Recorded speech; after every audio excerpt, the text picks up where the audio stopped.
Hi, it's Chris Watkin here, and I'm with Matt and Neil Baldock, who are estate agents in Chelmsford with their own firm, Charles David Casson. Thank you for joining me today, chaps. I wanted to ask you, what was your worst moment in your estate agency career? Talk to me.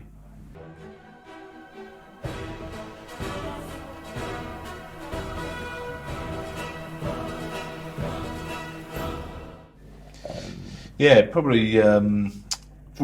Our friend, one of them, literally our best friend, and I'd say both of our best friends. Yeah. We all used to hang out socially. Because you're brothers, aren't you? We're Yeah, brothers, yeah. And I've even been on holiday with the chap we're talking about.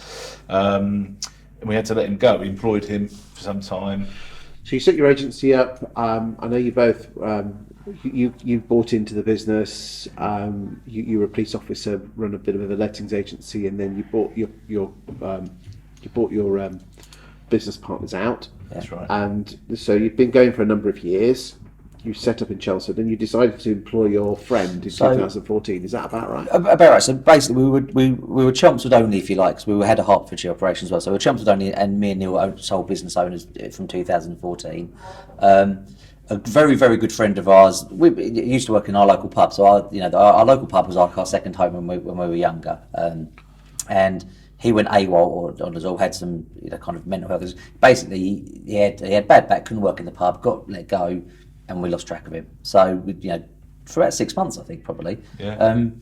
Kept trying to get hold of him, couldn't. Eventually found him, and he was in a bad state, and he obviously just needed a help. So we said, listen, we've got the agency, we need some help around the office. We'll give you a job.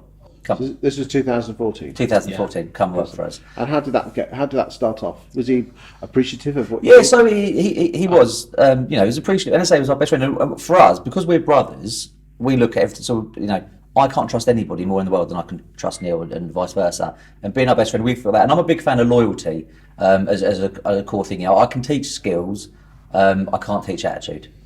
Yeah, and it started off great. I mean, he didn't have any experience in our industry, but he was a decent guy. So. Yeah, and that was his core values were right. So he worked for us. In all honesty, he wasn't very good at the job, but he had every job going for us. He was a sales negotiator, a lettings negotiator. We put him on sales progression.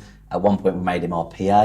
Yes, we moved his seat when we recognised perhaps he was struggling in certain roles. Then we moved him to a different one. Okay, that's more than most employers. We just we didn't want him to go back to where he'd kind of come from before, so we wanted to make sure, and ultimately he was almost like a brother to us. He was that close a friend, obviously around our children, that kind of thing. So when did it come to the point where you looked at each other and said, this isn't working? When it came to the point where we could see he didn't care anymore. Yeah, for me. Other things happened in his personal life. He started turning up late. At one point, I remember vividly, he came in on a morning meeting, or he wasn't there for the morning meeting, and I said to him, about being that, and he just snapped and said, "Oh, you're lucky I'm here at all." And at that kind of point, you have to take a step back. How did it make you feel that he wasn't caring? It hurt, to be honest with you, Chris, because we'd done a lot. Whilst he was doing a lot for us in terms of working for us, we'd done a lot for him. So we literally helped him back into employment. We then helped him to get a house, and he rented a house through our agency. We even paid his rent for him 1 month because we didn't want our client to lose out, and we didn't want him to get into trouble. He'd got a car from us, so it kind of enabled his life to move on. And so we felt hurt, really and truthfully. And I think that's the thing, we had to start financially subsidising him. He knew we had young families ourselves, and the business was at the time wasn't flying.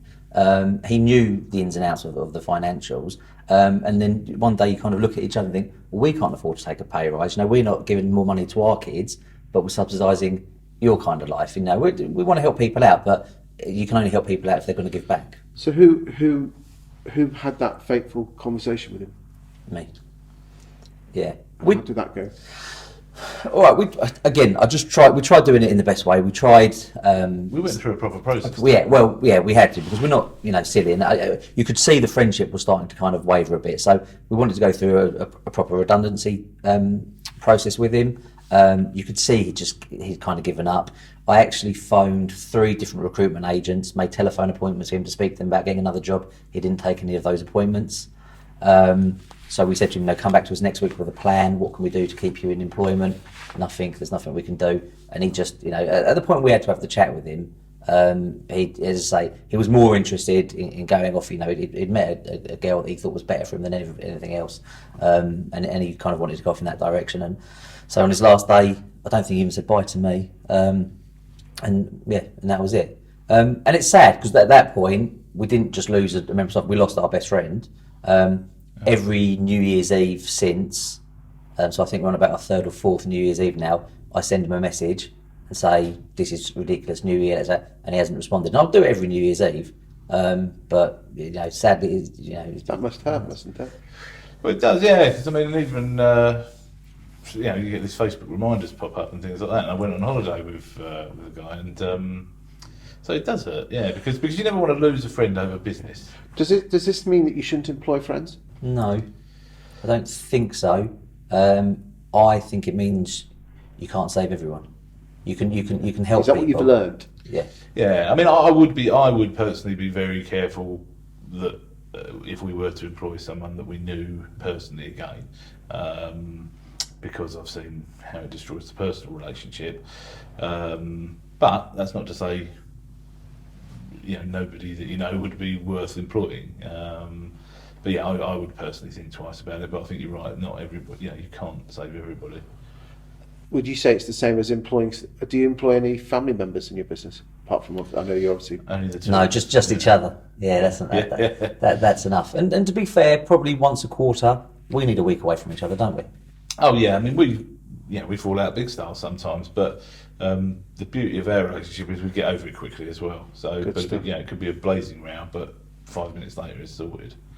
lovely. Thank you for your time today, and I hope you guys in the estate agency land and lettings agency land have learned something from that. Thank you for your time. No, thanks, Chris. Cheers, Chris.